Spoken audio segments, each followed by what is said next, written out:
All right, moving on. This is TBear's forte. A crop duster nearly hits the semi-truck. It's a crazy video. Douglas, hit it. I was about to ask, you got that one or do I have that one? You got that one. This is wild.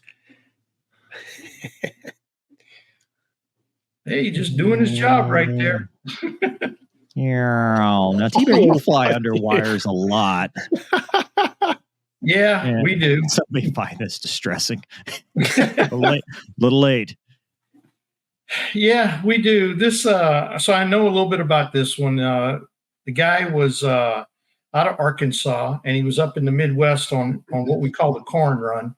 And there's every year there's about a 3 or 4 week period where pretty much every acre of corn gets sprayed with a fungicide, and it's very time sensitive due to the growth stage of the corn.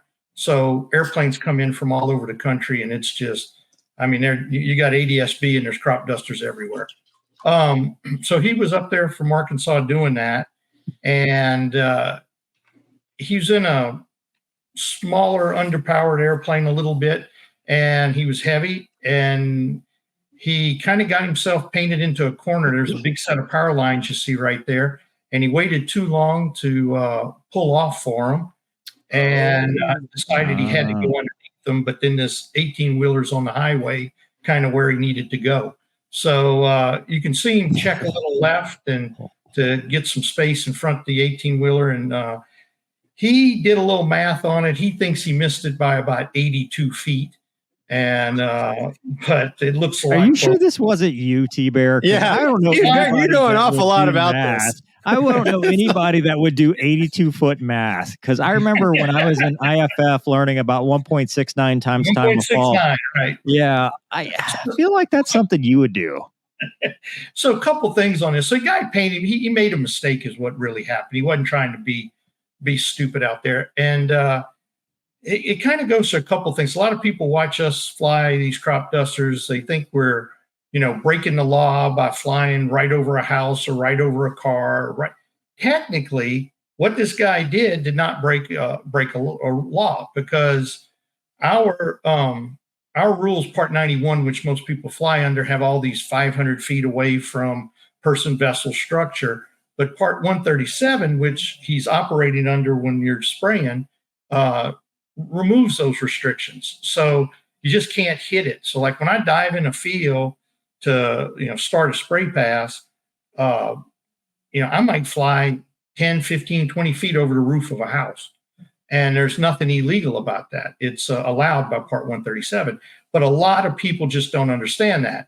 Now, if you do something like this and get a lot of notoriety out of it and you get a lot of public opinion going, the FAA is going to come back with their catch-all careless and reckless operation, which, they can, like I talked to the FAA guy and he goes, "What's careless and reckless operation?" He goes, "Yeah, it's whatever I say it is." And for legal reasons, this is a joke, which, by the way, in case people were wondering, I forgot to add, TBear is a current ag pilot. So this is his forte. He's not just he speaks from experience. In fact, his new call sign is Tree Bear. That's right. Yeah. Done that twice now. Actually 3 times now. Wait, 4 times now. But no, with this guy, I did find out, though, the FAA actually, all they did was gave him a warning that's going to sit on his record for 2 years. And if he doesn't do anything, it'll fall off his record in 2 years. But they did not yank his certificate or give him any additional training or anything. And like you said, it was nothing intentional. He just painted himself in a corner. Stupid move. That's all. Well, and in fairness to the FAA, we give them crap, but they can be very, very fair and reasonable in a case, where they look at the facts and do something like this versus whatever. Gonky, I'm sorry, you're about to say something.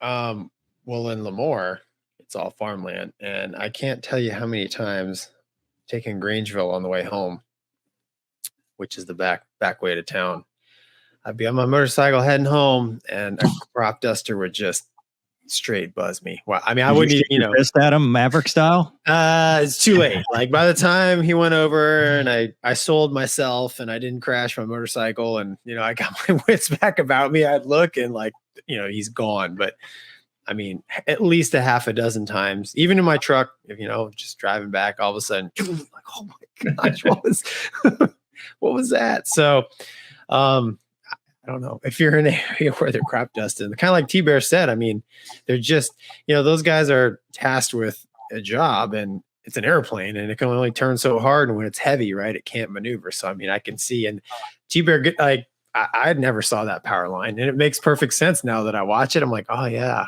I could see that. So yeah, like if we're spraying on both sides of a highway like that, if it's just cars, I mean, I climb, like this guy was not spraying on both sides. He was actually, that was the end of the field.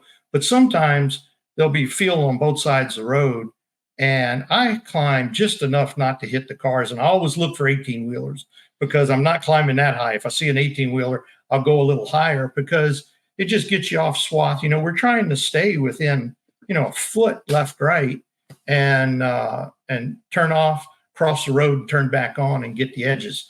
So it's a lot. When you're doing that, it's a lot of very professional pilots, and you spend your whole day trying to not hit something, but yet get the spray into every little nook and cranny that you can.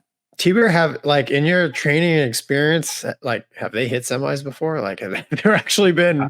The very next video is as well. It's not a crop duster, but anyway. Yeah, I don't know if I've seen them hit a semi on a road like that, but I do know guys have hit a loader truck on a road.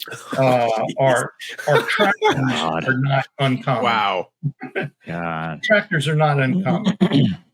So TBear, if the aliens were to attack, check the viewers. We just spiked. Would you say you would be on the front lines, or like? I'm a pilot. I can fly. Yeah. That's right. Well, so, I mean, we've almost got all the tropes in this chat. We've got Maverick up here on the top left that's restarting his career at 60 years old. We got the crop duster, Russell Case at the bottom.